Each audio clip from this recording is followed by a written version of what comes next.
Here's some of my thoughts and first impressions of this plugin. First of all, everything is here. I like the way it's organized. Doesn't seem to be lacking any features you'd expect, and it has some neat ones you wouldn't expect. Starting over here, they give you 3 different flavors of saturation. They're all distinct and a little bit different. They're not quite as over the top as stuff you'd see from Sound Toys and Isotope Trash and stuff like that, but they sound good. They're pretty usable. I like where the filters are. They're straightforward. They're easy to get to. No flipping through menus or hidden screens there. The gate's pretty straightforward. They have expander gate tucked in one. I like de-essers with this, I don't even know what it's called here, this little feature that lets you monitor how much of the sibilance is being trimmed off the top. Thought it's pretty cool. The EQ, I like that you can disable these modules, but at the same time it's not over, this isn't overcomplicated. It doesn't take any effort to use. This is a really neat feature that I haven't seen on very many compressors, where it lets you flip through 3 different modeling types, and but they're all balanced. Their outputs of all of them are balanced so that you can just flip one right to the other and listen to the compressor without having to toggle these settings to make the volumes match. It's pretty cool. This over here is also something that I think is the first time we've seen it from Waves. What this is you can add any Waves plugin. I'm just going to grab some random, let's say a reverb, just because that is the first thing I happen to click on.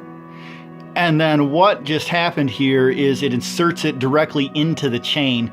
So if I wanted to start with my preamp, go through a gate, a de-esser, and then EQ, then into the reverb, and then compress the tail of the reverb, all I would have to do is take this and move it over here. Now the reverb is inserted in the actual chain inside of the plugin between the EQ and the compressor. And then to get to it, again, you could go here, just drop this down so you can hear it. There you hear the reverb tail. And now I'm compressing the reverb. So that's a really cool workflow thing. I don't know if it's going to get in the way, or if it's going to hurt it more than it helps it, or if it's just complicating things, but one way or another, I think is a pretty cool feature to have. The last point that I wanted to make, and for me this is kind of big when it comes to channel strips, is how well they integrate with a console.